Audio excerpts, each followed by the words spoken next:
because Melitza isn't able to get ahead in the matchups he picks, they will be playing without mid priority. And playing without mid priority is very difficult to play there permanently towards bot lane style. And you're also talking about someone who likes to play more explosive picks in the mid lane. Enabling those earlier on means you can get rolling quite quickly. So here we go. No support pick, but the Qiyana locked in for Melitza, we can assume. I would do that if I was oh yes. Yeah. Oh, here we go. It is a Malphite locked in. That's mid. It's most likely mid lane. Full We have AP seen it in the or- jungle as well. Full AP or? Not necessarily fully. I actually can't remember the build that he used, actually, so that's escaping me right now.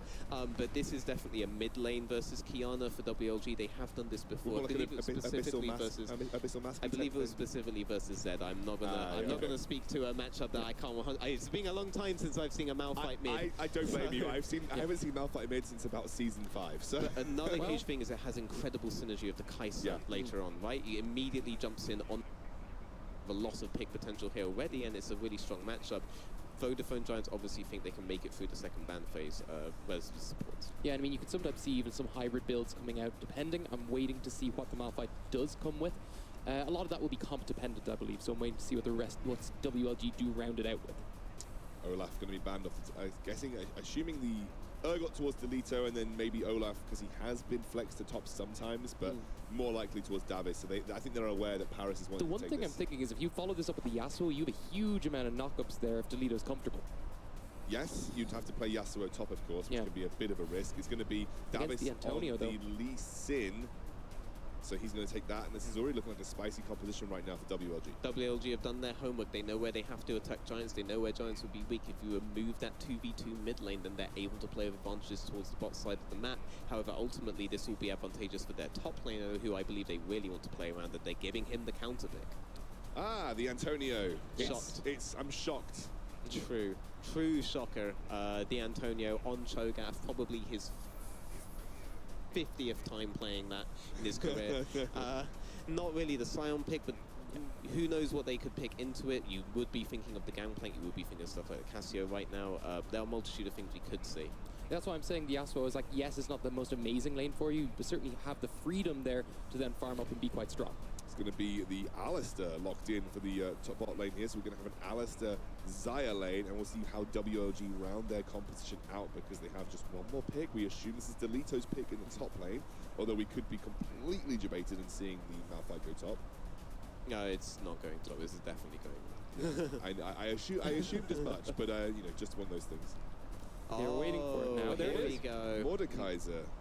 So we haven't seen Mordekaiser yet in the European Masters. Yeah, I'm very glad he said that, because I couldn't recognize what the champion You were like, is that a strange Pantheon skin? Yeah, I was like, is that the Pantheon again? No. The one no. thing is this is very, very comfortable for Delito. Again, this comes back to the fact that you are going to be able to just solo out that top lane very easily and play around the solo lanes quite well as well here.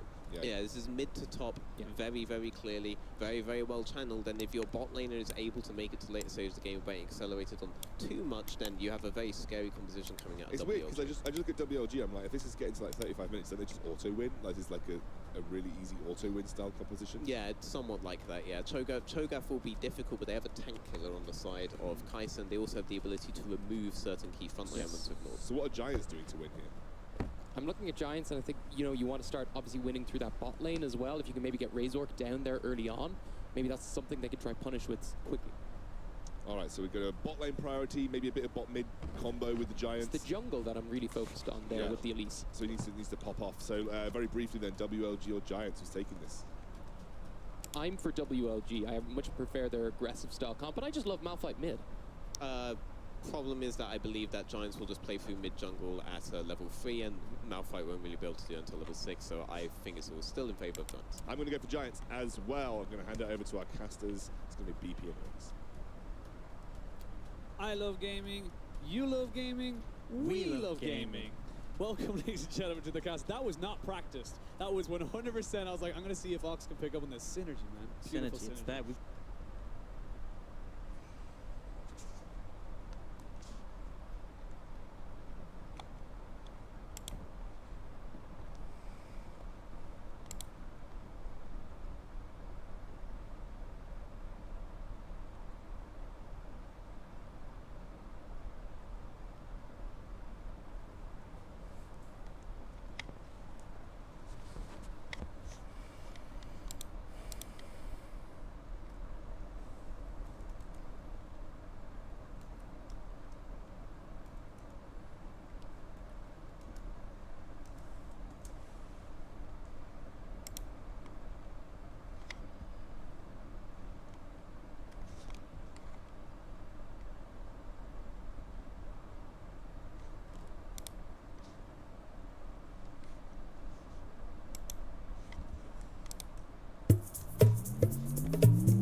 Devils, I think it's likely we'll see them play on the side lanes. Top lane's a good option against the Cho'Gath, but it means that Davis, he isn't just going to like sit back and farm up as Razork makes an impact. He is still going to have power. It's just this mid lane, this mid-jungle combo isn't as powerful early, and so it's going to be a bit of a black hole in terms of pressure. I was going to say it right now. Paris is playing the Shamrock Malphite, so unfortunately, he has to win the game. Yeah, that's he just is how wearing it works. thank you, observers. Shamrock Malphite. Good on you, man. Well done, representing the Irish. Yeah, and A Greek man with the name Paris. representing two Ireland. Irish casters Yes, right now. you're 'cause 1/4 Irish. it counts. It counts. It 100% counts, especially with all the political undoings in the UK. You're going to need that. Yeah, let's move quickly past that. But yeah, I mean, Shamrock Malphite, great skin, but it's not really going to be unlocked until the late stages. He's gone Comet, he's gone Ignite. There is a lot of burst potential from this Malphite, and once you get some AP behind you, it actually does a lot of damage, even outside of the ult. That Seismic Shard can cut through. We do see massive vote in favor of Giants. It's expected. They're the last gonna say, team yeah. representing the SLO. Always been a very popular region, always been a very powerful region as well. And they're the last hope. They are the last hope, but unfortunately they are going to go into a pause. Of course, we will keep you guys updated as soon as we have information as to what is the problem. We weren't standing up. You know. It was seamless. We never left our seats. Yeah, we had to sit back down again. I'll be honest. I want to see you. It's better for the breathing when you stand up. You know. Yeah, when you're allows your casting. voice to get. Oh, Yeah, really. just like you're able to take the deeper breaths. A little Yeah. bit of a top tip: if you are casting any kind of amateur tournament, just stand up. It's a lot better for you. Or professional tournament, you know. That's true as well, actually. That's a probably very already good know point. this, but yeah, it still applies. I'm assuming that most professionals would be kind of like, you know what, I figured out really early on. It's like, if I stand up, I cast better. This could be the difference. It could be someone who's like top of his career in terms of casting, but he's like, I can't make that next step. And then he hears that snippet and he's like, that's it. Captain Flowers is just turning around watching this, and he spits out his tea, just like, they've done it. They've done it. They've figured out the key. I'm pretty sure he already had it covered, I'll be honest. But yeah, so taking stock of this game, we've talked about it quite a bit, but it's sort of what it means to these teams, because both of them are the only remaining representatives for that region. Obviously, We Love Gaming was the only representative, but the big storyline with this is they weren't the expected team to come out of Greece. They went up against a roster which had the likes of Wild Panda, had Punisher in the mid lane, big names in Greece, and they went 2-0 down in their finals, and they only got into a reverse sweep. And it wasn't just a reverse sweep as in the other team, you know, got bored and decided to start losing. They changed how they were playing. They moved from playing around their bot lane to their solo lanes, and it freed up their support to facilitate that, and it really just changed how they played the map, and it worked really well. And I think it's a telling story because they were so enthusiastic when they won that. Just to make it to EU Masters was a huge deal. I really want to see them get a win on the board just because I know how much it would mean to those players. Yeah, I completely agree. I have gotten a slight update. It is a slightly larger issue, unfortunately, on the side of, I'm not exactly sure who it was, but we are going to have to throw it to a break to try and get this one sorted. We do apologize to you all watching this one. Hopefully we'll be back as soon as possible. But until then, enjoy the fantastic music and some fantastic slides.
back. Did you miss us? We have an update.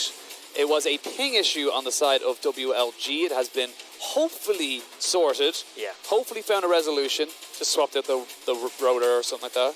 Yeah, it was apparently Paris with the ping issue, which, to be honest, on Malphite doesn't really make that much of a difference. I was going to say, like, Of all the champions. I've seen many a streamer just turn around and go, I'm going to play Malphite because I'm on 150 ping, and Yeah. I don't really need much else. But, of course, this is a little bit more high stakes than just your average solo queue game. And I think the big thing is also dodging away from those abilities coming out from the Elise and the Kiana, but we should shortly be going back into game to see the outcome of this match. That really, it sets the tone for Group C, because right now, if Vodafone Giants come out ahead here, if XL perform well later, it will link up to the other groups having a clear 2 favourites, but WLG and Godsent as well could really shake things up.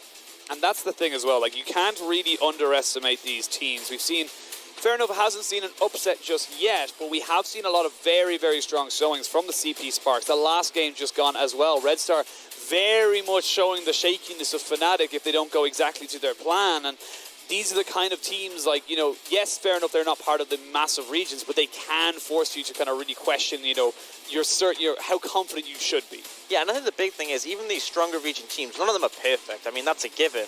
And I think it's not just them having weaknesses, because obviously every team will have weaknesses. It's the fact that these weaker region teams are strong enough to show them. They are strong enough to challenge them and make teams like Fnatic Rising, who came 4th last EU Masters and were dominant domestically, look like they have issues, because you can't just do that with any team. You have to have a plan. You have to come in and play strong, and by all means Red Star did, and I'm hoping we get a good game out of We Love Gaming. I really like the draft, and I think it just comes down to them playing around the solo lane. Is one of the criticisms I had for Giants was that they always put the Antonio on tanks. He's always on something like this Cho'Gath, this Sion. Very rarely do they divert from this. And it means if you pick something like an early jungler like the Lee Sin, the Mordekaiser top, you can really punish that top lane matchup.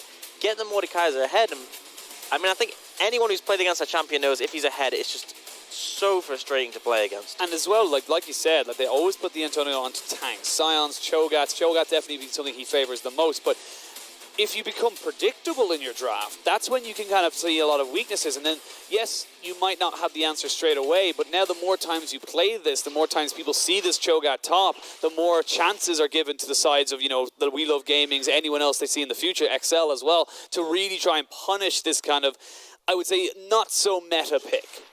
Yeah, and the big thing as well is that one of the early items, usually second after the Protobelt, but maybe he's going to take it further earlier here, is that Liandry's, and that item just counters a Cho'Gath in so many ways. And then looking across the board, it is also Deadly. Giants lean on Deadly heavily in the late game to be their carry.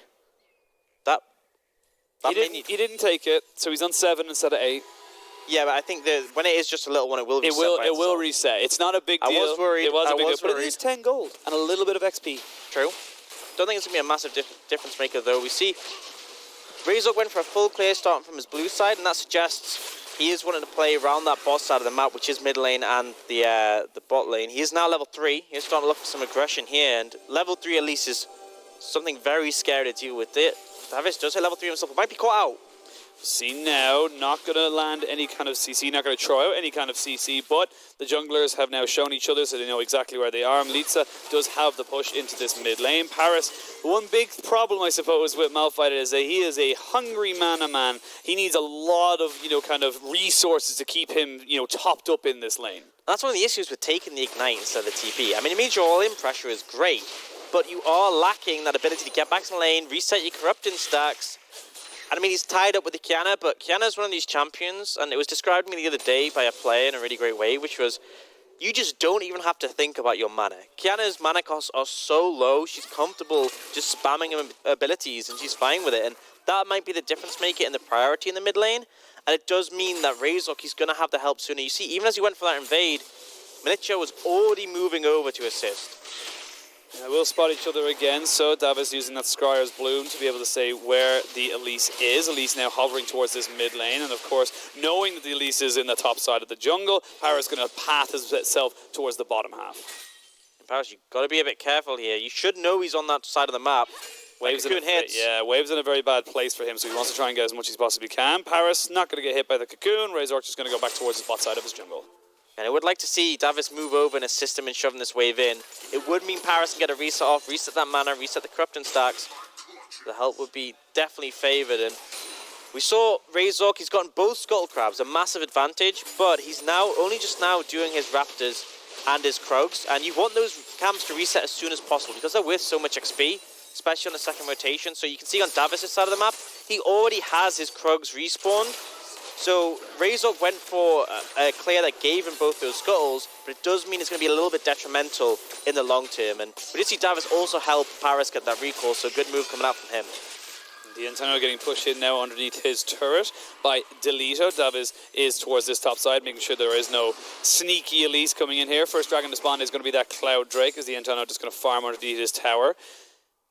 Did Davis get himself into that? He did, actually, and it looks like the Antonio playing definitely very respectful. No Elise to help him out here. See how long the Lee Sin sticks around. He's farming from a distance, but that means he's using his abilities. Yeah, there we go. See a bot lane jumping in on top of this one here now as Falling gets jumped on. The Ignite goes down. He gets stunned up. And that's first blood going over to Denick. That's a very nice start there for the Giants bot lane. And honestly, Fallen just caught off guard there. The last auto, the stun from Denick comes in.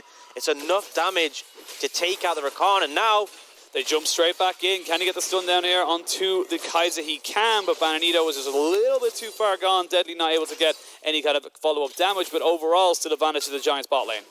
Absolutely, and without the Elise even doing anything, Razork wasn't there, able to get this kill lead over to the side off the bot lane without even impacting, and now it means it's a big advantage. If they look towards the bot side, Deadly's already going to be in a comfortable position picking up the BF sword. They're feeling confident now in this bot lane matchup to have already won 2v2 and then also potentially have the assistance of Razork, off Militia as well. Big thing is, though, the gold lead already coming out, and a big factor is you look towards the jungle, Razork is pretty far up in CS, and that is cut down to him having a monopoly on these Scuttle Crabs, and it's expected, because not only is Elise so strong 3-6, but it's the priority given out from mid lane. Militia will move instantly if there's any sign of a contest, and it's only now where Paris has his ultimate, he actually offers something as a champion. Got to be careful, though. If he does look for an all-in, he will stomp so many of these squishy champions on the side of Giants. Giants have got a couple of happy feet mechanics. Of course, you got the repel of the Elise to be able to try and dodge that out. You have to be quick, though, on the mark. And we see flashes being burned left, right, and center. And we'll see now what We Love Gaming can do with this potential spike. They should be able to hit the level 6 on Lee Sin as well fairly soon. That's a big point for the Lee Sin, because obviously Elise doesn't get that much power from the level 6 compared to other champions. Does bump up some of her damages on the spider form, but all in all, it's definitely the Lee Sin who comes out stronger in terms of that, and keeps hovering around mid lane. And the big thing is, once you free up Militia, they can move around on the map. They have vision control on the bot side. They have decent vision control on the top side. You can see they're now looking to contest this the control ward, but Militia is already moving up. You have to be really cautious. And he was actually just picking up the honey fruit, but this is the concern. It's the fact that if Giants get control in the mid lane, they will move to the sides and establish control there. That is the fear. There is literally no vision for the side of We Love Gaming. You can see it is a full river from top to bottom, all the way down, just covering it with blue side vision. Giants know anyone who tries to go into their side of the jungle, and D'Antonio just going to clear that one ward. That was the lone standing one for We Love Gaming. And you can see 5 pink wards across the map, across the river from Giants, and it's showing what their intention is. Davis will look to clear them out, but now Paris taking a heavy trade. Does not know that the Elise is there. Now they do. Bit of a burst down here as Lee Sin just try and get on top of it here. Melita just showing presence into that mid lane as well. We can see Paris now starting to feel a little bit more comfortable in this Malphite now that he's hit the level 6. He's starting to get those levels to clear these waves. And it goes in reverse now, because obviously Malphite has all-in pressure at this point, so Militia can't overstep. If you use your dash, if you use all your mobility, it comes down to, can you flash the Malphite ult in time, or you really are at risk of just getting 100 to 0'd by this champion. Even without the AP available, maxing the Seismic Shard gives a lot of burst, but now they're looking for something. Yeah, they're going to go for it. Oh, big whiff there from Melita, just completely missing the ultimate. That was not a supreme display of talent, and he ends up just losing his ultimate for nothing. Yeah, and that puts Paris in an even more favourable position now. Militia on the back foot, his all-in pressure cut down, Paris feeling confident, and Davis, they know that their 2v2 has gotten through that rough point, which was the early game. They feel so much more confident, and between them, the Dragon's Rage, the unstoppable force, they can just blow anyone up on the side of Giants. So Toledo and D'Antonio going head-to-head. They're going to trump themselves into the death realm, as we're going to see a 1v1. D'Antonio just trying to get himself away. Will land the rupture, but it's just a lot of damage here. Does he have enough in the tank to be able to eat him up before he goes down? Yes, he does, and D'Antonio takes the 1v1. So close then. Honestly, it came down to Toledo missing one of those skill shots, but now Fight looking to come in. Yeah, they look for it here. Could be the potential move in. They get a double knock up there with the unstoppable force as Razor goes tick, tick down and he booms up in his repel. Now they actually have Deadly doing a lot of damage, but the quickness coming in means they're able to keep them all very much kept together. Banito's trying to come in now on top of Milica. It's kind of a very scrappy fight right now between the AD carries. Deadly gets a kill to keep himself alive. Milica just grooves himself towards that top side of the jungle. They will take down the Alistair, but the Kiana will survive. And the big thing is so many kills on the Bananito there. I mean, it's only one, but it's taking control of the team fight on the back of that. The engage from Paris are huge, and they end up winning that fight overall. Deadly did his lion's share of work in that fight, but it just was not enough to get the advantage, and that's the issue. You're playing around these super powerful ults between Davis and Paris, so much upfront burst. It's a tricky one, especially when Deadly, he isn't really that relevant at this point. He did a lot of work there, don't get me wrong, but you really need items on your crit AD carry before you're going to be relevant. But now Razork. Yeah, they are on a ward. Razork just going to push them back. You can see in the meme out they are forced to just delay their back timings a little bit, which is a bit of an unfortunate one for there. No teleport there for Bananito either, and Paris comes in. He did what he needed to do, and he is now building full AP. He is literally going towards the, if I hit you with my ultimate, you die. There is no if, buts, or maybes. Yeah, the downside is, however, he has suffered in this Siesta department. Not the best at clearing waves, whereas Kiana is excellent at that, and it means that Paris is on the back foot to a degree, but now Antonio might have found Delito here. Yes, has found him, will land the rupture as well. You can see that the Cho'Gath with that Abyssal Masters has so much pressure here in this top side, and he will nom. Giants Gaming taking over the top side. And this is an isolated 1v1, and I think this is part of the issue, is that we expected Davis to put more attention there, but honestly, this isn't on him, this is on Delito for just misplaying the matchup. And now D'Antonio, he's going to look stronger than ever. And the big thing with Mordekaiser is you have to be ahead on this champion, because if you ult someone and they're just capable of 1v1ing you, you're just so useless. He then becomes what I call a jungler AFKer. He basically goes towards big objectives and just puts the Elise into the death realm, and then kind of goes, well, I've done my job, and hopefully my team can take the Baron or the Dragon. So, and that's not what you want to be seeing, especially when you're going into a tank matchup where the Cho'Gath has 100% just won this straight out 1v1, has gotten the plates that he needed himself, and is able to just create this massive advantage. 30 CS up, 2 kills, as well as 4 plates. This Cho'Gath is going to be huge. And this might be where some of the issues come between Giants and We Live Gaming, because the concept of the draft from We Live Gaming was solid, but they're just getting out skilled in the top lane and the mid lane as well. Sure, Paris is going to be impactful, but you're down 40 CS, but it's just going to have more items than you, and it's not like he isn't capable of one-shotting people as well, especially when Bananito is going to be that primary carry, especially with Delito falling so far behind. We see a first item Infinity Edge here for Bananito as well. It's a very, very early thing, not something we commonly see on the Kaisers. It's a better late game build in terms of the Infinity Edge, but it definitely doesn't offer as much power in the early levels, because Manamune is so cheap, you can follow up with a pickaxe, boom, you have your evolved Q. If you go the Storm Razor, it's a bit more expensive, but the one item spike is great with Infinity Edge. Until you get more crit, you're not really feeling the advantage.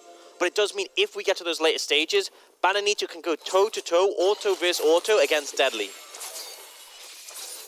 We Love Gaming now 4,000 gold, about 3,500 gold actually behind Giants now at the moment. We see Paris has got his unstoppable force. His Ignite and Flash are available to him as well. We have a quick look at the gold. Look at that top lane difference. Yeah, I was just about to say, that top lane is looking pretty depressing if you're a Greek fan looking at We Love Gaming. But there is an opportunity for Delito to come back, because it's not quite the Rumble we know him so well for, where he's always going to have an impact in teamfight. But if he finds angles to isolate a low HP target, he can pick them off, steal their stats away. And now Davis looking to secure this red. We'll get the smite off to the Elise, so not able to steal that one just unfortunately there for We Love Gaming, but good proactive play from them means they're able to kind of keep tabs on this Elise. And the longer this game goes, the less priority you kind of see towards the Elise and a lot more you put onto the Lee Sin. Yeah, absolutely the case. You have that ultimate.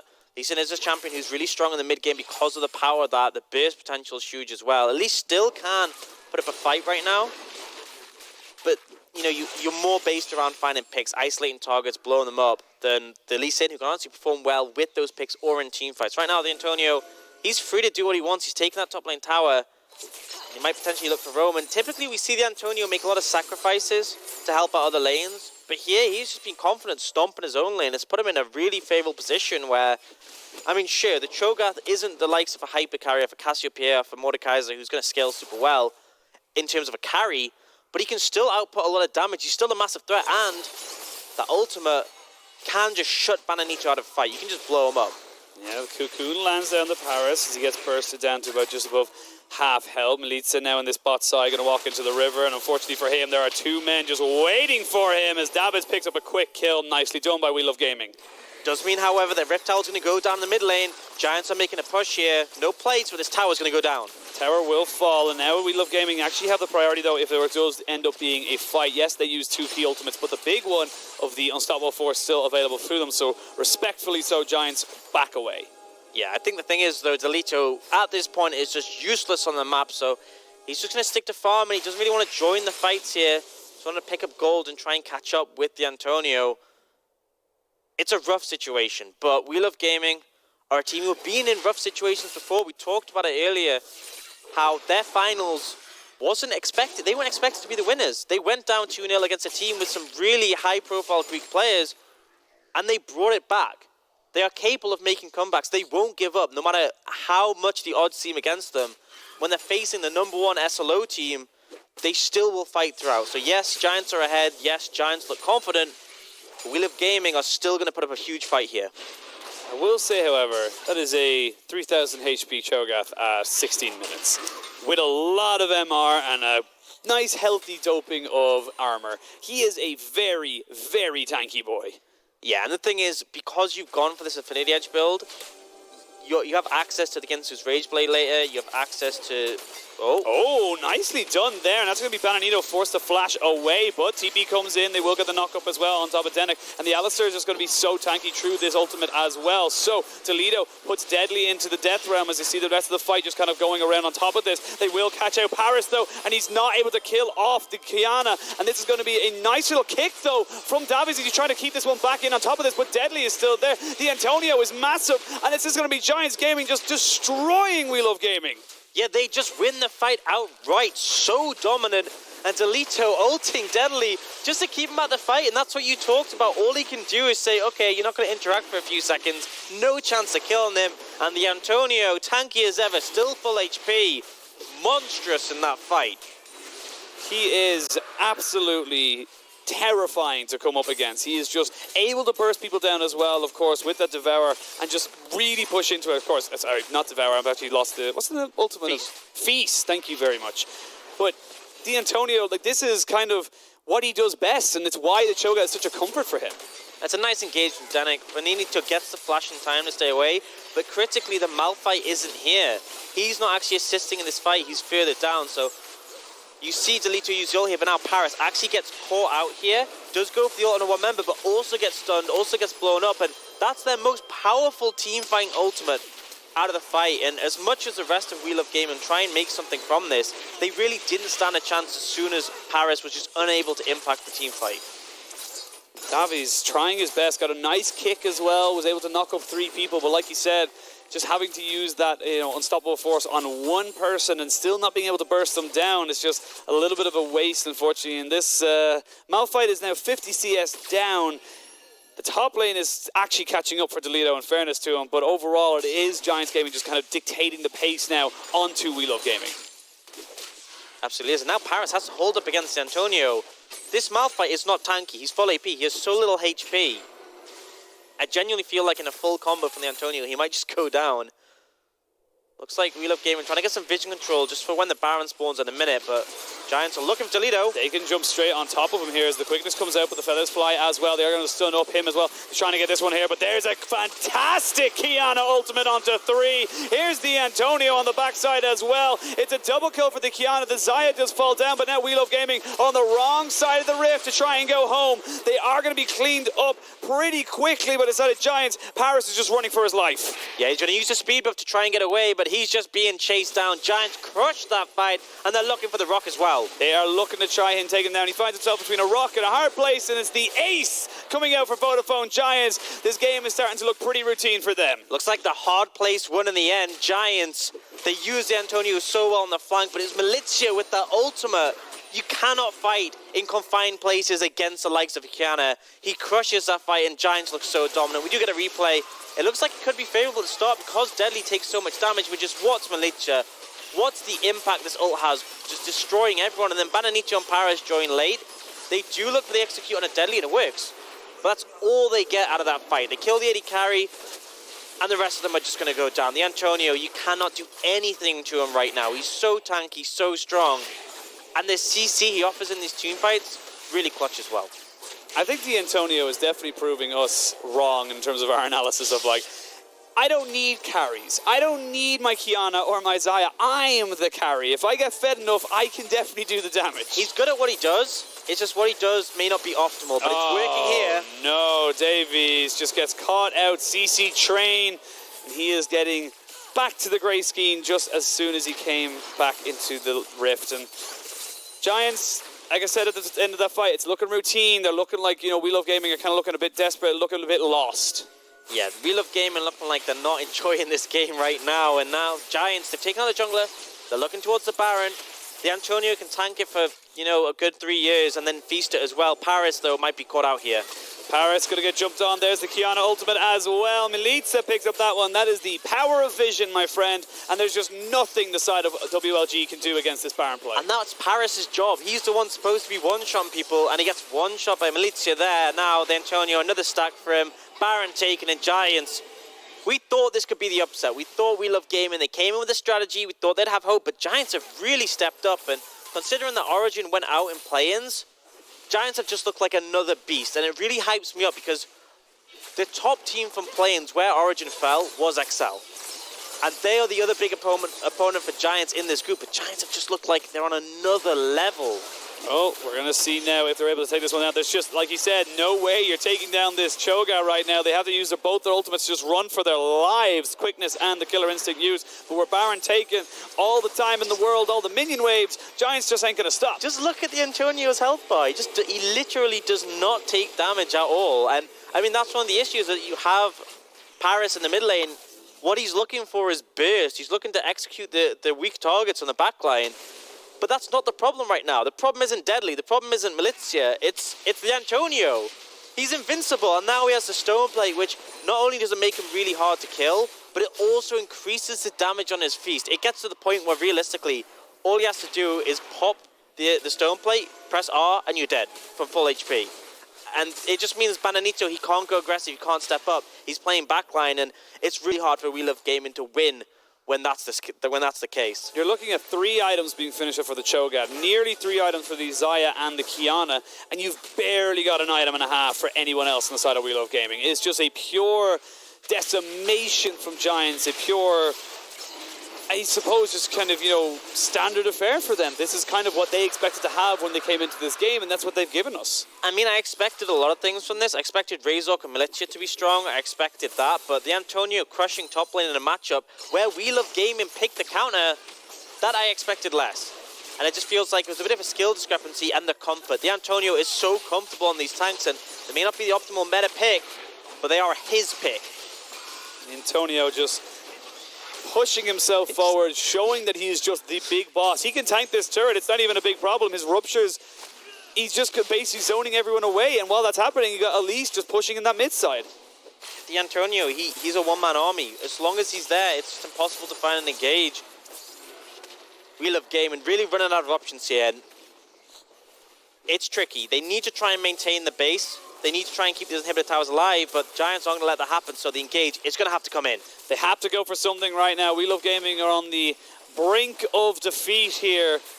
These Giants are knocking on the door. They take down the inhibitor on bot side. They take the inhibitor in, or turret in mid lane. Now they're onto the inhibitors.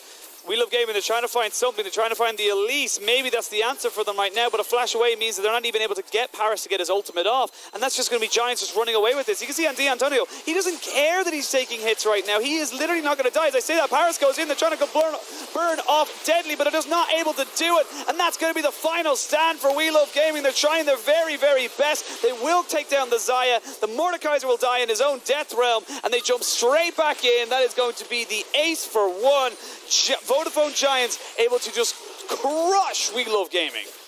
Absolutely crushed them, and the team fights looked good, but honestly, it wasn't down to that. It was Giants being so far ahead. D'Antonio proving that, yes, he's going to stick to tanks, but he doesn't need carries to crush you in the 1v1 and take over this game. Giants looking ever dominant and representing the SLO. Put themselves in a very, very strong position, of course, to make it to quarterfinals. Still need to see one or two results to see how they go for that. Guaranteed a tiebreaker at the very, very least, but overall, Giants, that's 2 games now in a row where we've seen them dominant. Now, arguably the caliber of players they were going against weren't exactly the highest, but still, it's better than a lot of Fnatic have done. I mean, as well with XL didn't look that clean in their games in this group. They've played the same teams, and tomorrow we're going to see Giants against XL, and it likely will decide who's first seed. It could have other implications, but the major thing is that Giants look like the stronger team right now. And with Fnatic Rising looking rough earlier today, both of the UK teams, first and second seed, they don't look like they're going to top their group. And things could change. Yesterday is going to settle a lot of those things, but it's definitely up in the air because LDLC and Giants are looking great. But aside from that, we have to highlight how We Love Gaming. This wasn't their game. But I like that they came out with some interesting picks, and they try to show another side of things. They tried.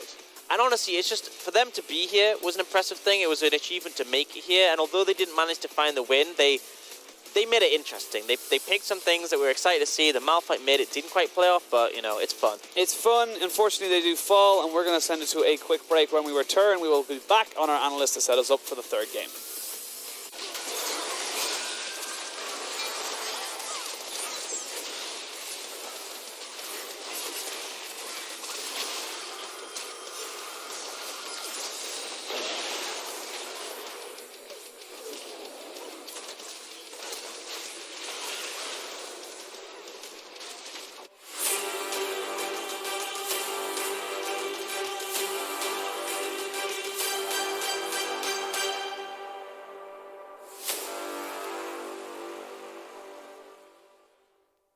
I'm Pringles. And I'm Chips. Wow, Chips. Sick outfit. I didn't know you were a cosplayer. It's more of a protection thing. Pringles might come in cans. I now come in maximum leveled armor. Hit me. I don't think it's a good idea. Come on, hit me. Okay. Come on. Whoa! I guess Chips has left the game then.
and welcome back to the European Masters. We've had a bit of a shake-up here on the desk. My name is Hitbrain, and I'm joined by the wonderful Celtic Tiger and Orcs. And just coming out of a... Did you say he's wonderful, or we're both wonderful? Celtic Tiger's wonderful. You're here as well. You look wonderful. Afternoon. Well, we did have ourselves a bit of a expected outcome coming out of that last game. Orcs, you were casting that game, so was there anything you kind of take out from coming from that game? I mean, I think the big thing was that clearly We Love Gaming had a plan. The execution wasn't quite there. We see Delito hitting, his main damage ability, and then D'Antonio able to punish. And that was the beginning at the end, because you pick the matchup. You want to play around Delito. You want to get him ahead on this Mordekaiser. As soon as he fell behind, it just did not look good for them. Yeah, and I mean, you specifically picked this knowing that the Antonio is probably locking the Cho'Gath or the Scion. This should have been rather easy for you. It literally felt like Delito got through the champ select and went, wait guys, did Mordekaiser get reworked? Damn, I do not know how to play this. And from there, it was a massive, massive struggle for them. I actually liked the way Davis played most of this, but there's only so much you can do at this point.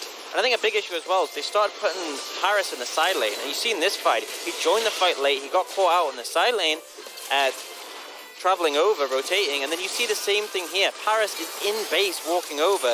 The fight's basically over by the time he gets there, so sure, he turns up late, he executes deadly, but by this point, the fight is over, the game is basically over, and Giants just ran over the game.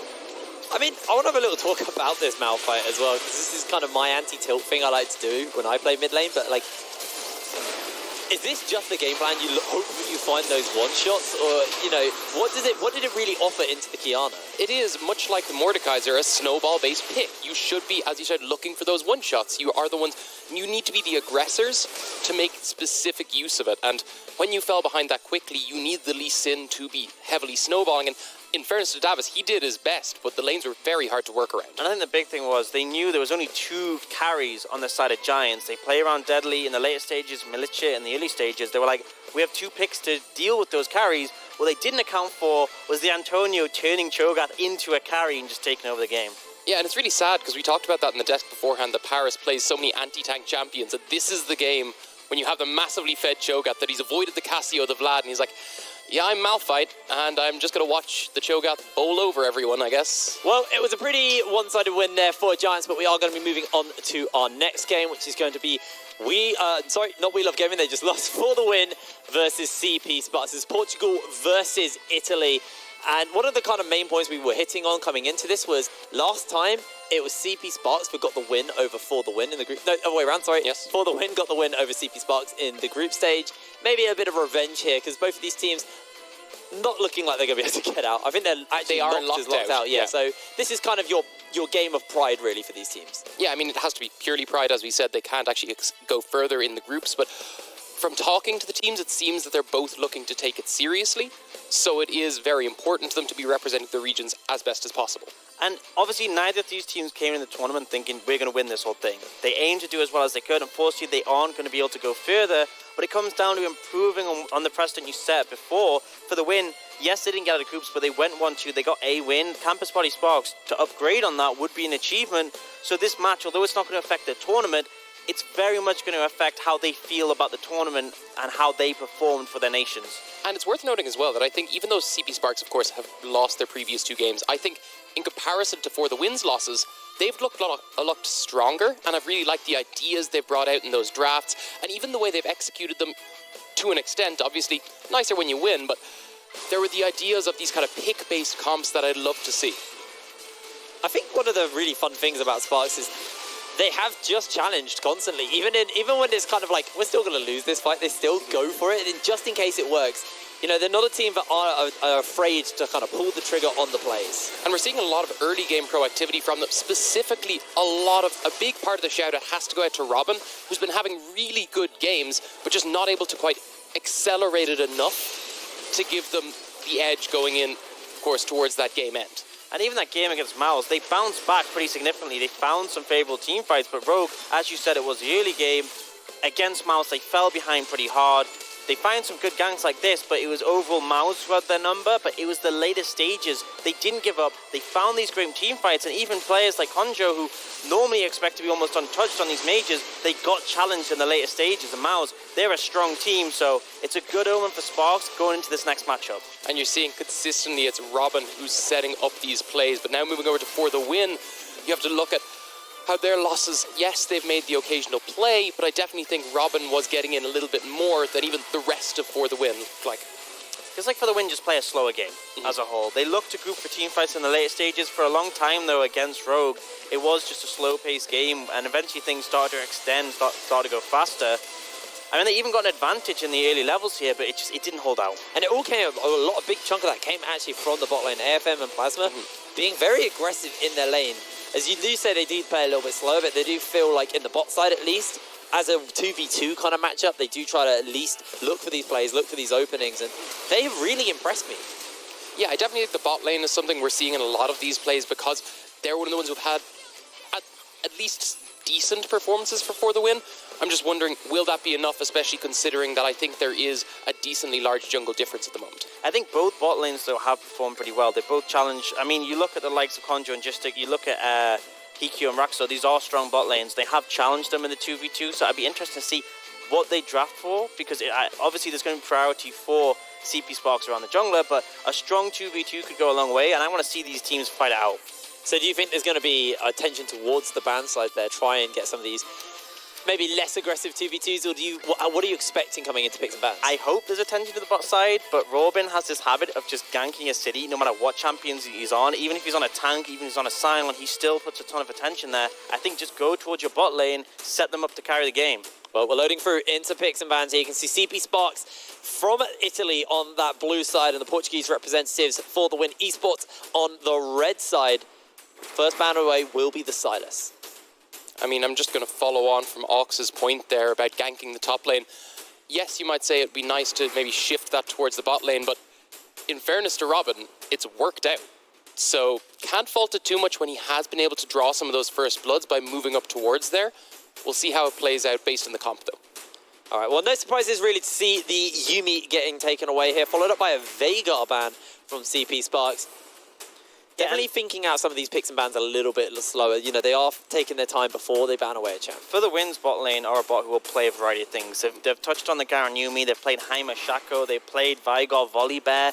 They are not afraid to delve into some of these weird and wacky picks that can be successful, so unsurprised to see CP Sparks cutting that down. And then for the Win, they know that Robin likes to play around topside.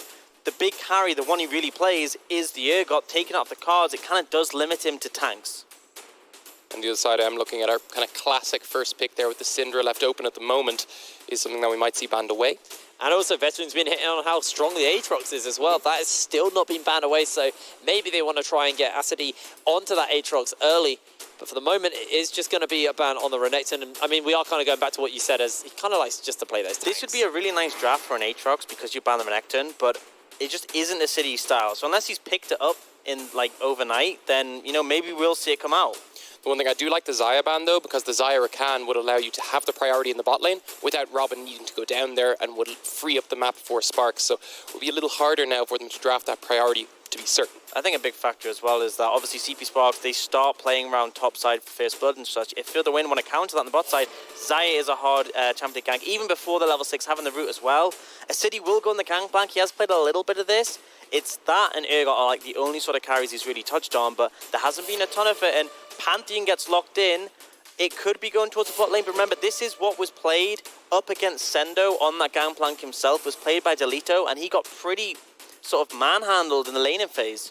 Yeah, it's nice though, because it does give some flexibility to For the Win in this stage already, because like you said, it most likely could go towards that top side, but you can still take it into the support as well.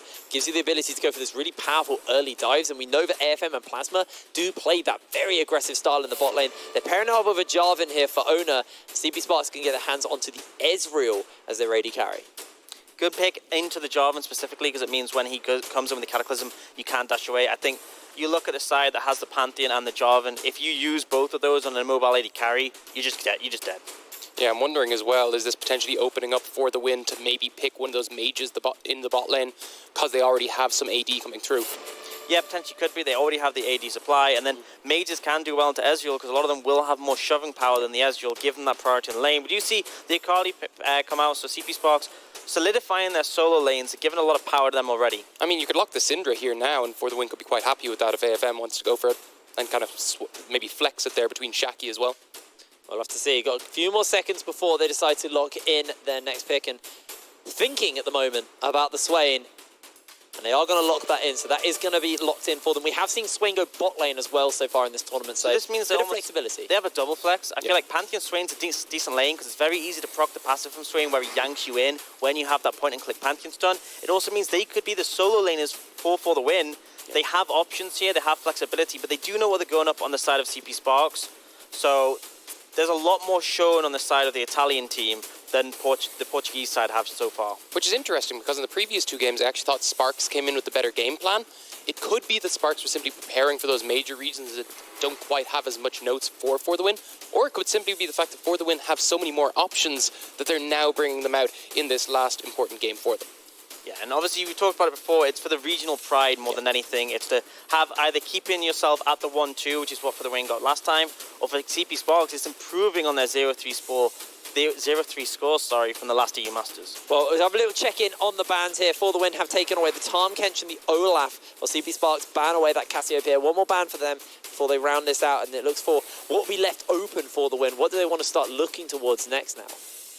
I mean, For the Win, I feel like you're going to have to take one pick that will sort of highlight things. You could look towards Secure and a support. I think that would tell the least about your composition. The Pantheon is going to sort of get locked in place, but the Swain very much could still be flexed. And honestly, you can put the Pantheon still top or mid. There's a lot of flexibility there, so expect support to come through. So either a top or a support, I think, is what we're leaning towards here, which gives you the most flexibility going into that last pick. All right, well, taking a time just to think about what they want to go for. We won't talk about those hovers yet. Because I don't trust it. Okay. Even For the Win, they're going to lock themselves in the Gnar. And now CP Sparks just playing a little bit of a game here with For the Win. Okay, so that means you're probably looking at the Pantheon support. Could technically flex to the mid lane, depending on picks here. But that's the expectation thus far. And then I would prefer the Swain to join him down there. But again, waiting to see that. I honestly think For the Win are waiting to see what Sparks bring out, and then they'll come in with their response. And I think For the Win already have a really strong team fight. I mean, Swain can be monstrous. You have the Pantheon as well, but it's critically this Jarvan and the Gnar that when the Gnar was first released, Gnar and Jarvan were a really strong combo in that meta, just because how they synergize. And CP Sparks, they've gone for some Nunu and might be looking at something else that's a bit spicy. Yeah, I like the Nunu here. You're going, okay, Robin is good at getting into the early game, trying to put down some pressure. Nunu's a great early game ganker. Yeah, I mean, yeah, he is. He also offers a fair amount into those later game fights where you can get the big AoE slow field down. The final lock for CP Sparks is going to be the Shen, so that'll be going support. Not going to put anything else there. For the Win, looking around their comp out, what do they decide to go for? We still don't know quite where everything is going. We don't know how this is all falling here for them so far. I mean, I think they're hovering over what they're going to do with the mid lane. Aatrox would provide a lot of AD and team fighting potential, but there's still options. I think the big thing with CP Sparks is taking the Shen, taking the Ezreal, which is a very safe pick in the bot lane. It highlights they want to play around their solo laners. They've done this very much in the past over a City, but I think you take Librid on this Akali, you want to give him attention, and the global pressure from this composition is pretty prevalent. And For the Win, their team fight's strong. They're going to have it's going to be hard to fight them when there's all 5 members together, but CP Sparks' composition isn't looking for that, and that's something they really excelled at, is finding picks in a wide map state. They look for when someone's overextended in the side lanes and they punish them. This composition lets them do that perfectly. So talk to me a little bit about what we want to see coming out from these teams, especially in the early game, Tyke. CP Sparks, what do you think they need to do to pull ahead over For the Win? Well, I think Robin is just going to be trying to get into those solo lanes and snowball them. From there, you can kind of move towards that bot lane, which will be playing safe up until that point. So it's really snowballing through pardoning the pun, snowballing through those solo lanes and then seeing where you can move that advantage. I think I'm considering are they putting the Swain support and the Pantheon as the carry? That is the question for me, because you're a big Swain support player. I'm a very big fan of the Swain support because I feel like you have such good setup. You have the ability to just join in fights without even being there because you can use your Visions of Empire from such a long range. And I've seen Sneaky play the Pantheon as a carry. It is something that has a lot of strength in the early game, and once you get some AD behind him, he really can chunk out. And this would lend For the Win really heavily towards their team fights, and it's something that they really like to do. They group together. It is it's not the prime sort of play style in this meta. Yeah. You know, you want to be playing around your side lanes, but they very much like to group as 5 and fight. My concern is against CP Sparks. They have the team composition, they have the globals to just open up the map, and then if you're trying to corral everyone in, it's just not going to work. Well, I need to get a one-word answer for you, or one-name answer for you. Orcs, who do you think is going to take this game? CP Sparks. Leaning towards the Sparks myself. All right, 2 on the desk for CP Sparks. I'm going to go forward. Let's shake it up and pass it up to our casters, Excoundrel and Veteran. Thank you very much, guys. Yeah, I'm here with Veteran. We're about to dive into this match. Some interesting drafts, but on the outset, this game doesn't mean anything in terms of standings, but it does mean something for these regions. Yeah. No one wants to go home as the 0-3 region coming into their group, so a win here would at least allow you to walk out of the European Masters with your head held high. Absolutely, and CP Sparks, they've actually had some very, very close games already. Everything has gone down to the wire for them, and they've actually shown that they're kind of a cut above other teams in this tournament. I fully agree with the desk in the sense that I think CP Sparks should win this game. Yeah. I really love how centric they are around making side lane picks, right? Yeah. Whereas For the Win are basically stuck in 2015 in the sense that they will just push out both side lanes and then keep grouping in the midsection. CP Sparks don't really allow them to do that, and therefore I love one particular aspect of CP Sparks' setup, because obviously everyone's thinking about the Pantheon Swain the side For the Win, but the Shen Akali as a combination makes that Akali incredibly deadly. We're diving on to the Rift here. It is Italy versus Portugal, 2 incredibly passionate regions, especially Portugal. They've got incredibly passionate fans. And FDW will here take on CP Sparks. The loser will go home 0-3. At least the winner will take a win from this group. But this is, again, I will remind you, an already decided group. The 2 teams have already made it out of this particular group, which I believe is Rogue and... So this particular group? It's Rogue and Mouse, I think, made it out of this particular group. So Sparks in for the win, playing for pride here at the end of the day. I'm actually going to ask you the question. This is actually indeed a Pantheon carry with the Swain support. Could you, that's slightly expanding on this, but could you expand on that just a little bit? Because it's not something that I've ever seen. Yeah, so typically you would see Swain in instances where you're against a low mobility carry, right? That's when Swain is very effective, and whenever we see it come out of Mouse, it's in those similar kinds of situations, right? Like, we are worried you may see Toaster have to play against that in play-ins, right? But we never end up seeing it. Here, yes, you're against the Shen, you're against the Ezreal in particular, a bit difficult to lock down, but Pantheon has point-and-click CC, he has the ability to lock that down and set up for the Swain. Swain taking Electrocute, going for a really heavy burst priority in lane. Obviously the Pantheon, it goes without saying, is a very heavy burst champion itself. I'm actually very excited to see how this bot lane plays out. Twitter actually disagreeing with our analysts and are heavily in favour of FGW. I did just say how passionate the Portuguese region are in terms of fandom, and they're out in force on Twitter. Also the Nunu, the first time we're going to get to see Nunu in this tournament, by the way. I don't think it has been picked as of yet. What does he provide for the team? Oh, he's strong in early gank setups, but he's actually one of the best scaling junglers in the game. Wow. And therefore, he's going to give them a lot of power, particularly when we end up in these group situations later on. And with this kind of snowball thing, the playstyle we were talking about, CP Sparks love to make picks on side lanes later on. You can absolutely see him roll a snowball up in side lane later to an Akali lane, maybe with a Shenol coming in, and really blow the game open that way. Yeah, I'm excited to see this and see exactly how this is going to impact the game. I kind of want to refer back to the very basic level here, though, Veteran. Win conditions of these teams, what are we looking at in terms of how they actually go about winning this game, then? Yeah, so For the Win need to nullify this mid lane matchup. It's going to get very, very difficult for Zeki on the level 3 spikes, and Akali would be able to do something. So you can see him already hovering around here, trying to make sure that Nico can crash this lane and be safe, but Robin's here. They're going to go in. They actually saw him on that ward, and now Robin is being focused down. Jackie doing a huge amount of damage. We're actually skipping to the bot where Optimus is going to... So he doesn't survive. He goes down to the Ignite from Swain. In the mid lane, Jackie also picked up a kill on Librid for the win. Off to a good start. This is the replay. Yeah, this is the best start possible for them. This was about to get to the point where Kali would be a real diminishing factor for them, but instead the wave in a really good situation for Zaki to just be able to shove out. Librid now we see here, this is the point where Zaki can now just play safe, and Akali won't be able to use all of her all-in pressure the way that she was going to beforehand.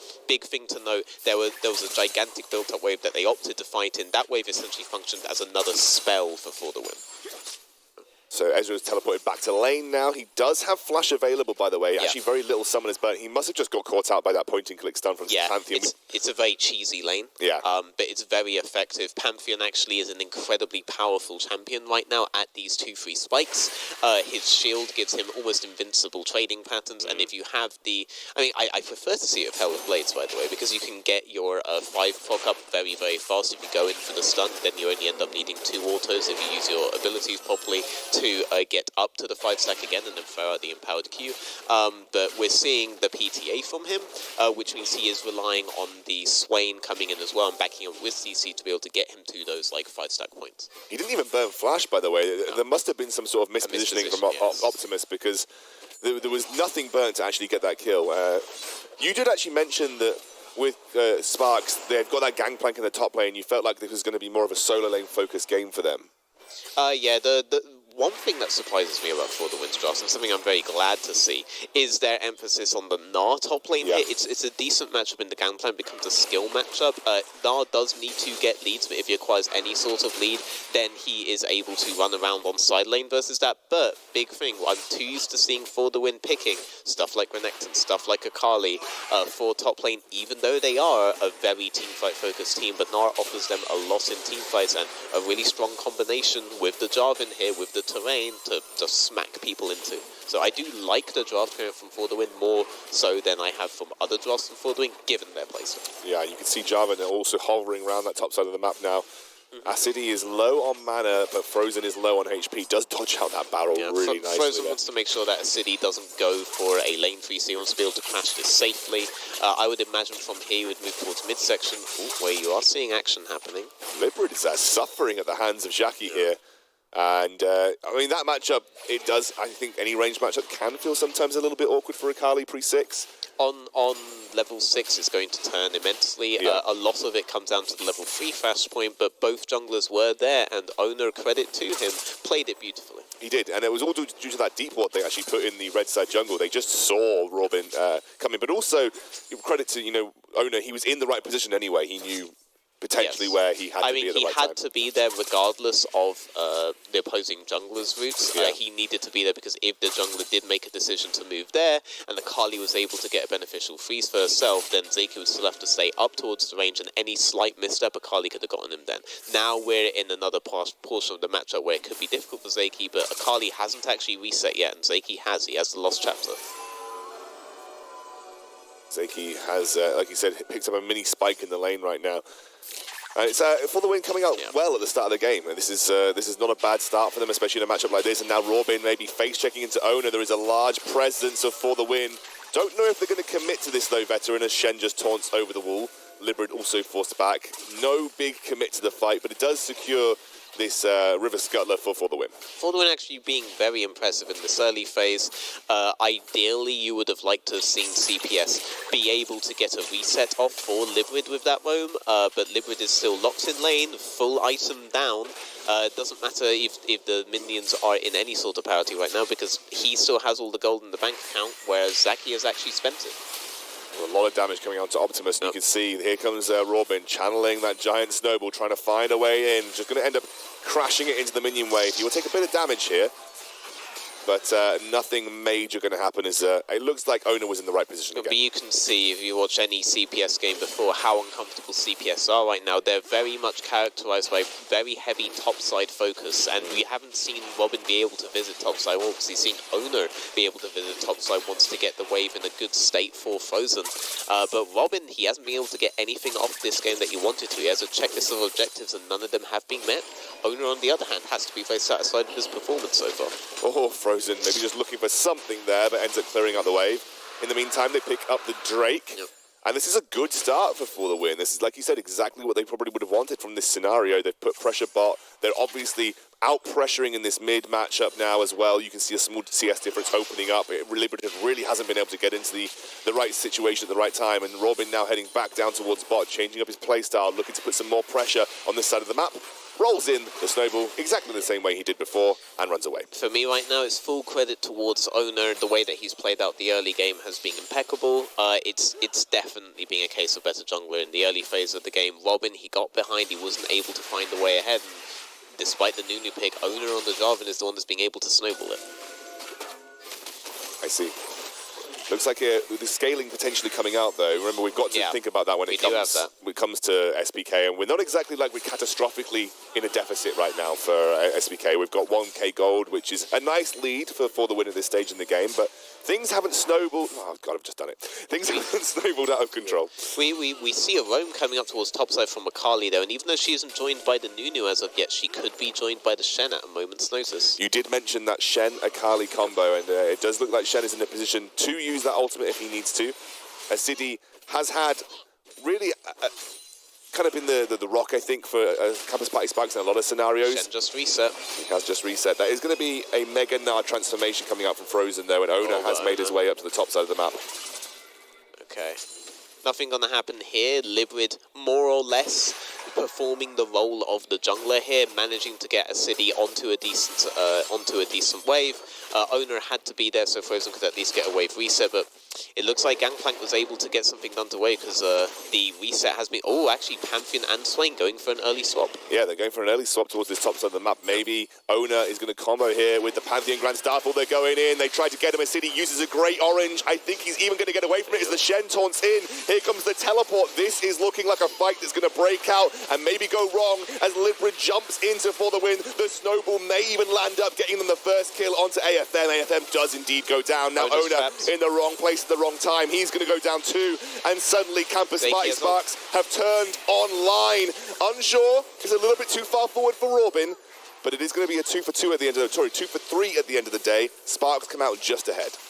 Shen able to keep the city alive on the Gangplank. Wasn't really getting his combo off with the Akali, but the Akali with the Shroud was able to survive despite teleporting in the middle of 4 people. And then Owner actually ended up spreading the team very thin, trying to get the execute kill onto the Gangplank. And as a result, they just lost the fight because in a thin situation, isolated situations, obviously all of the cards are in the pocket of the Akali. Let's take a look at that again then, Veteran, see how they played out. Yes. So there you see the Shen coming down on the city, holding him in place, Pantheon being held in place by the Shen, and then Nunu coming up with the snowball, playing pretty heavy disruption. Librid actually able to get in there, but because he was within the Shroud for long enough, Robin was able to catch up, and now Owner spreads it thin. And now, in this situation, in tiny skirmishes, Akali's burst is just so much. Seiki was not be able to get there on time. I was a bit worried that his ultimate may be able to do something to CPS, but he wasn't able to get anything like that off. He realised it would be all for naught. Owner is here on the top side of the map, actually, just looking to try and put pressure on this top lane tier 1. One plate has indeed gone down for the Pantheon Swain combo. Yep. And actually, it did feel like there was a good response from Sparks in that small engage. That is the global pressure that you were talking about of the Shen. Like, the ability to react across the map is playing into favour of Campus Party Sparks there. Ultimately, though, you do have to bear in mind that this was essentially a defensive play from Campus Party Sparks. Yes. For the win were the ones that were putting the pedal to the metal, so to speak, and making the acceleration plays themselves. It was beautifully responded to by CPS, but you have to think, when you pick the Shen here, you're not thinking about picking the Shen to put it on the Gangplank for a play. You're thinking of putting it onto the Akali, allowing her to go really aggressive, go for these kinds of dives that they were setting up for before, but for the win, haven't given them that opportunity. Speaking of the mid lane, big leads now opening up for Shaki. He's picked up a huge number of plates, put a lot of pressure on that mid lane tier 1. He's got a level advantage, and we're looking at almost 30 CS advantage. Yeah, he was able to deny a wave on the midsection, potentially even 2 waves when Akali moved towards the top side with that TP, so the economy very much in his favour. We have to remember the early gank that occurred as well, and he was able to pick up a kill on the Nunu, so in terms of mid-matchup, goodbye City, and I don't really think... well, Robin's going to go in, but I don't really think he's doing much here to actually change that scenario. Maybe trying to defend this bot lane tier 1 more than anything as the rest of his team comes to respond. He's trying to delay the wave. Shen ultimate is not up yet, but will be up soon, so any sort of extended play, you do have to start thinking about the Shen as a factor. Meanwhile, Seiki is now 2v1 on the midsection. Yeah, 2v1 on the midsection. See if that is actually going to result in anything. Looks like he's very comfortable. They're going to dive back in. I don't know what Optimus was thinking, but he's certainly very low. And now Robin and Optimus just trying to back off as Owner, just providing a bit of defensive positioning on the sort of the forward line there, just in case anything happened, but they should be able to get a bit of plate damage done, or they might even turn just for Dragon because it's the Infernal. Yeah, he could have gone there, but he didn't want to risk it. He knows that the objectives have been met already. You do have the Grand Starfall from Pantheon up, though. He could have gone in. Ultimately, though, I think the fear of the Shen ultimate up and the Gangplank ultimate being up was enough to dissuade him from engaging upon that.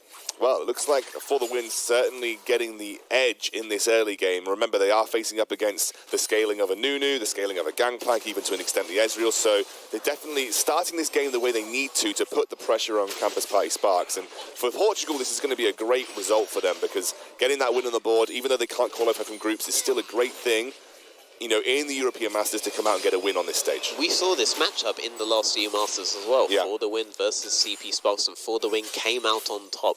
I do still believe that CP Sparks have the overall better idea about how to play the game, but as you say, the early game could not be going better for the Win right now. Full commiserations to Owner. However, we do have to bear in mind that their draft, particularly that bot lane matchup, is very geared towards these early stages of the game. Yeah, and they're really only out, you know, we talk a lot about how they've accelerated this game. It's only a 1,500 gold lead. So, yes. Again, they haven't accelerated to the extent where, you know, LDLC at 10 minutes had like an 8k gold lead or whatever it was. It was absolutely ridiculous. The Infernal is absolutely necessary, though. If they leave that on the table for CP Sparks and CP Sparks is able to grab it, then you really aren't looking at this as a lead at all, but they have the Infernal, so there's still a lot of hope for the Win, and we'll see how they go in late game team fights. It's very easy to execute comp at the very least on the side of For the Win, but CPK, on the other hand, a lot of global pressure, a lot of ways to accelerate on side lanes, and here's one of those. And try and go for Frozen. Frozen does not have that Mega Gnar form. They weren't really looking for the dive in that scenario, I think. They were not committing to it, but maybe just getting the pressure on their bot lane tier 1 is what they want. Yeah, but it's being traded for a Herald on the top side. And Shaki, actually, that's a lot of burst damage coming out to Shaki to teleport. Sorry, the ultimate does come through. The Gangplank ultimate to try and slow Shaki down, but he will just escape with that flash. Slightly surprised that the Gangplank ultimate came down, but not the Shen ultimate. However, they have to be aware of the numbers on the top side. Maybe they don't want to commit another person there. Then you could just end up with a 2 versus 4 situation, and that would be very bad for CPK. They've got that Rift Herald. They could just use it mid here to put pressure on Optimus. I don't think they overall necessarily need to. They could maybe take that mid lane tier 1 then push. Looks like Shaki again now started to lose these trades versus the Akali once she's finished this Gunblade. It's starting to do a lot of damage, and you did say that eventually we'd get to a point in this matchup where you will start to struggle as the Nico, and Librid is starting to turn that on right now. And if you are scaling, mid lane tower is absolutely one that you do not want to be losing. Now, it's very easy for the Win to try to start making acceleration plays around side lane. It becomes much more difficult to play economy as CPK, especially versus this For the Win composition. However, previously, For the Win, they haven't really looked to accelerate around side too much. They have just gone for the groupings mid, so if they were to play out the mid tower being down properly, then that would show a lot of growth from this team.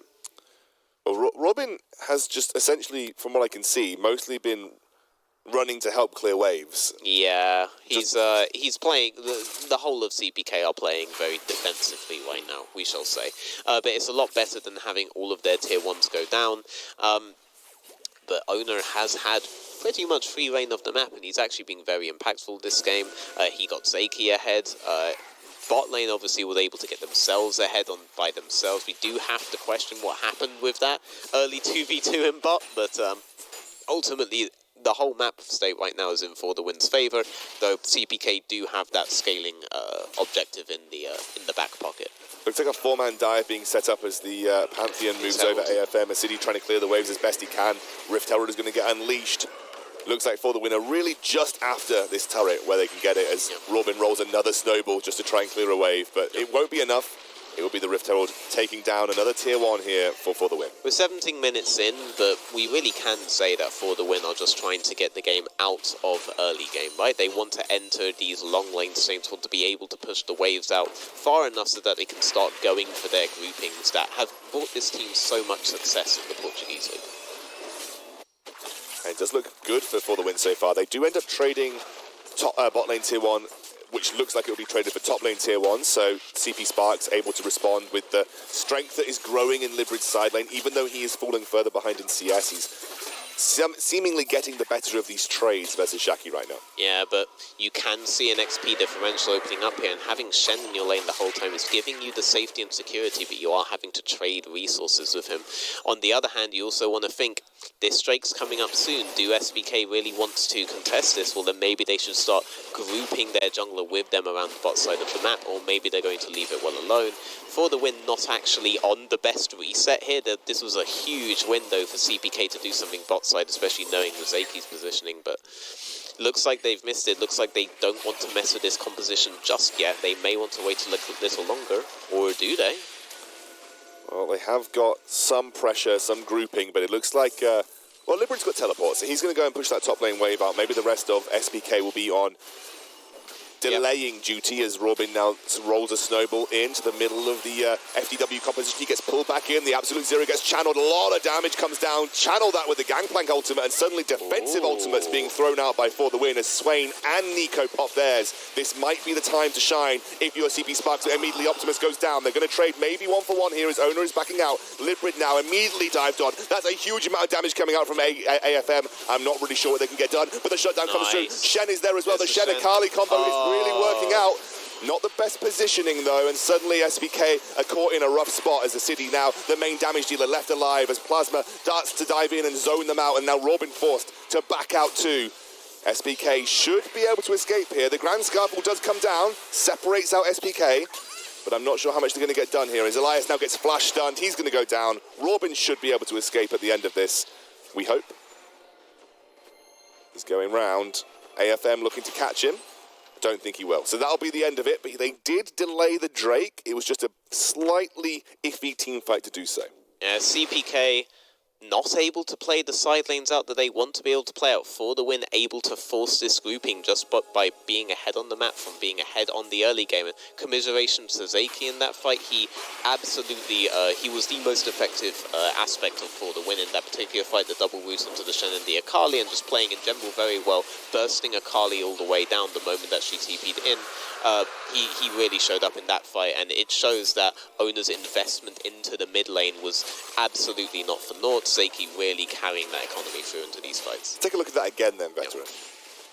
So the Nunu engaging him with the snowball, though I do believe that they just want to play disruption right now. One ultimate down for the side of CPK, but that is a huge ultimate down for the side of For the Win. It makes it very difficult to do any sort of deep engage on them while they're like that. And this is a signal for the Akali to come in. Owner splits them up again, so you'd think this would be good for the Akali, but she gets immediately burst down by Zaki. Shen coming in, that combo we were talking about, allowing her to extend further than she should, but another route coming down, getting both of them. Zaki showing up really strongly in this fight in particular. All of that time that they invested early on into the mid lane, trying to make sure that the matchup wins as well as possible. Zaki's done a lot with it, and this is the fruits of their reward. AFM, it just gets that flash at the end there. I think really just seeing Zaki just step up for this game is big. Librid now looking to go aggressive here. Dives in, has actually identified the correct Nico as the Shen comes through. He's going to be a global versus a global as he dives in. They get the taunt there. That should be the kill. Eventually getting shut down for the Shen as now Plasma, the support Swain, doing what he can. Librid should be able to escape. He even does land the Shuriken, but he will not be tempted to go back in here. And in the meantime, AFM gets shut down by Optimus, who actually has had a pretty rough game himself. So this is wide map plays. This is now when the game is in CP Sparks' favour rather than For the Win's favour. For the Win, typically a team that relies on those big groupings around mid lane, like we just saw them successfully pull off. But in these small skirmishes, that was 2 versus 3 essentially, of Akali initiating first and not even necessarily aware of Owner's positioning in that fight. But Shen Akali was still enough to make it out there, and they disengaged when the Swain arrived. Swain, we've said a lot about this combo in lane, but later on, it makes it much more difficult to extend in these fights as Akali, as any dive champion against the Swain. I want to take stock of where we are right now, by the way, because we have had a bit of a downtime after some mental action across the map. Sparks have pulled ahead in gold by just 300 gold, and you did mention that there is a lot of scaling potential on this CP Sparks team. Has For the Win kind of let this game go a little bit? Yeah, I mean, For the Win are very uncommittal about making their heavy plays towards side lanes, and what you have seen is a lot of economy go on Akali in for instance, that Drake fight, right? Akali moved topside, was clearing out waves, fixing waves, and denying minions from For the Win that For the Win would have preferred to have.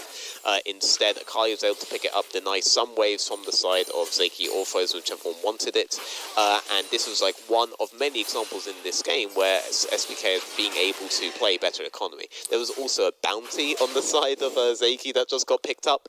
But ultimately, it's through stuff like this that they've pulled ahead. I will have to warn you, though, there's a little bit of phantom gold coming out here from the Klepto on the side of the Ezreal. Sure, so Optimus has managed to generate a bit of gold in that sense on his own. They're going to be able to get a good taunt off here. He actually dives in. There's a nice stopwatch coming out as Elias is forced to back out, but the Absolute Zero is just doing so much work. Frozen just trying desperately to get a Gnar ultimate that's going to make a difference as Optimus now gets the Shen ultimate. They didn't make a difference, my friend. That is going to be Sparks picking up another in a 1-for-1 with a good last-minute spear coming out from the Pantheon, but they'll get mid lane tier 1 for it. But shout out to the most important part of this fight that you did not see. It was the Akali in the top lane preventing Zeki being able to teleport down into that fight, even burning Zeki's ultimate. Librid traded a lot of health for this, but by playing this wide map, saying understanding the necessity not to match a grouping, but to prevent For the Win from ever grouping was a huge difference maker in the fight. We're actually going to see a replay of whatever happened. Yeah, I think he must have gone for that micro stun, which is actually, I think, getting removed. There you go. He went for it, successfully interrupted, and then Zeki was not able to join the fight. That's a critical ultimate. SPK can't actually enter the fight through that Nico ultimate without falling prey to the severe amount of burst on the side of For the Win, and in these smaller skirmishes, CPK thrive in that on the Italian League. They thrived in that the last games we've seen them play in group stage, and they're thriving on that here. Is this something that FTW are going to struggle with as the game goes on, by the way? Having Shaky constantly have to match Librid in the side lane when he is so critical to their teamfight prowess. Yeah, and at the same time, you have to think if For the Win ever let up on pressure on the midsection, well, that could potentially unlock the Shen, and so Zeki has to play even more scared because he can't model the game anymore as a strict one-on-one matchup. It effectively becomes a 2v1 matchup, and this could be a big difference maker if they try to match the Gnar into him as well. The Gnar won't necessarily be able to view it as one-on-one either. The Shen does so much at this particular stage of the game, and as well, I was slightly excited for the pick, even though obviously you normally think about bot lane Shens as to do with a top lane carry, and there is none on the side of CPK, but Shen was a priority pick back in the day with Assassins. Like, it would turn around the LeBlanc matchups or turn around the Zed matchups. I like seeing that kind of pick here. Fire's just trying to maintain some pressure around this Baron as FTW are trying to clear out as much as they can. Fire's going to show his face, show that he's not afraid, as Robin rolling another giant snowball into this situation. Flank. Kali flank will come through, the Ezreal ultimate will ward them off, and unfortunately Robin wasn't able to deliver the engage they needed, but nonetheless it sort of pushed them away and is going to allow them to potentially get that vision control re-established. There are some small movements here that I'm seeing that I'd be thinking I would potentially criticize them as a coach. Like, Librid goes for the flank, right? And then you know Nico's going to pass through the jungle, and Nico's just shoved his wave out towards topside. That wave will continue to move back into you, which means you could have just camped in the brush, waited for Nico to pass, gone for the kind of kill there. Something we've seen from Akali's in the LEC, like Humanoid or like Nuke Duck, for example. But ultimately, he just catches that wave, pings it back towards topside, and this causes Nico to have to group there, and that creates a good situation for TFB Sparks, because this means this is another time where For the Win aren't grouping, which is how they get advantages, which is more time for CP Sparks to scale. Right, speaking of scaling, let's take stock of items right now. You've got the Rabadons completed for Akali. Look at what Nunu has got. Robin has picked up a Warmogs, a Gargoyles, and he has the completed Stoneplate. Good luck. He is now a very, very tanky jungler. Yep. Is this the point in the game where Nunu's just getting nigh on unkillable? I mean, imagine if they get Baron control off of this. Are you really willing to face check into something like that at this stage of the game? I'm going to say not. And if they decide to do so, that's really not going to go well for them. And do they have the burst to deal with this? I don't see it. I don't really see tank killers unless Gnar is there, and like mini Gnar, and they start building Bork on him. It gets a lot harder for them to play against here. Zeki's gone very much utility based on this Nico, as is common. They're looking for the big boy taunt comes out from Ephias, and Anona, he will go down. That's a big engage coming out from Robin too, as he attempts to put some pressure onto the FTW backline, and immediately some collapse teleports coming in. SPK keeping their grouping together. They're going to join in with their own teleporters. Now Frozen going to get knocked up. He has the Gnar ultimate ready to go, but he will not use it. SPK going to back off, take vision control, and try and threaten Baron. Very confident posturing from CP Sparks there, even though they are 5 versus 4. Oh, City's just dead here, right? No, the Shen ultimate bails him out again. That's a big ultimate being used. I think that's really been one of the MVP performances for me this game. Ephias' ultimate use has been on point almost every time. However, it does delay the Baron. Yeah, it does interrupt the Baron. I am not sure about the decision for CP Sparks to bring the Akali into the fight as opposed to maintain Akali in side laning. If they had maintained Akali in side laning, For the Win would just be able to, would have to back out of that fight. They are no longer able to face check into the side of CPK because they've lost Baron control and they're losing resources in the top side. They would have to give up the Baron or they'll put themselves in a horrible situation anyway, and you still maintain the threat of the teleport. Well, like you said, the City has got his teleport, so he's now heading down towards the bottom side of the map. He's going to try and match... well, actually, no one from FTW has their teleport available right now. I think Shaki will be getting his up fairly soon. He'll get his one. He'll get his up enough when it matters because there's no way that Baron is being started and finished within the time that the teleport's coming up. So we can just model it as Zeki is going to have teleport up, and they could already be attempting to sort of Zeki down to bot side. But instead, if they want to extend Gnar down to bot side, Gangplank can stay there. He can just stay there with his ultimate, or he can even teleport in. One of the more useless teleports of the game, but his ultimate will still provide him global pressure on bot side, and CPK will be able to play very heavily towards For the Win's teleport on the top lane and basically make it null and void. You're not getting any advantage by keeping Zeki there, so I'd expect to see a swap towards bot side. And you mentioned earlier that in the last European Masters, when these two teams met up, FTW were the team that took the win. There we go. SPK right now are in a good position to return that, get revenge for region versus region pride, and Italian. Yes. The Italian region would take home that win from the European Masters. And they have been more impressive, and not because they picked like a hard winning early set of matchups, right? Like we saw. Ooh. It's the Snowball Ninja combo as Ephias looks for another taunt. That's a disengage coming out from Frozen, and that is enough to ward SPK away as now Shaki's going to back off. That's the Pot Blossom coming through. A huge one actually lands onto Robin, but in the meantime, there's just too much damage coming out from SPK. No one can touch the backline as Livbridge zones away 2 members. It will be a 1-kill trade once more, but small steps is what SPK are looking for. A lot of what Ono is able to do in the early game has been somewhat diminished in these fights. He's split his team up a lot in them. It hasn't been the best performance in these specific situations, but CPK, on the other hand, they're playing to their objectives very well. Shaki trying to just get that aggressive position. Frozen now, waiting for that ultimate. Does have it available again, and Shaki gets actually... Well, it's his clone, I think, that gets caught up there as SPK commit pretty hard. They're keeping this Baron going. You have got the Nunu secure if you need it as the Grand Starfall comes in, trying to find a backline pressure as Frozen moving through. It will be the secure, but I think FTW are trying to trade back here. They really are struggling as SPK now continues to push forward with that Baron. Robin looking for an engage. Optimus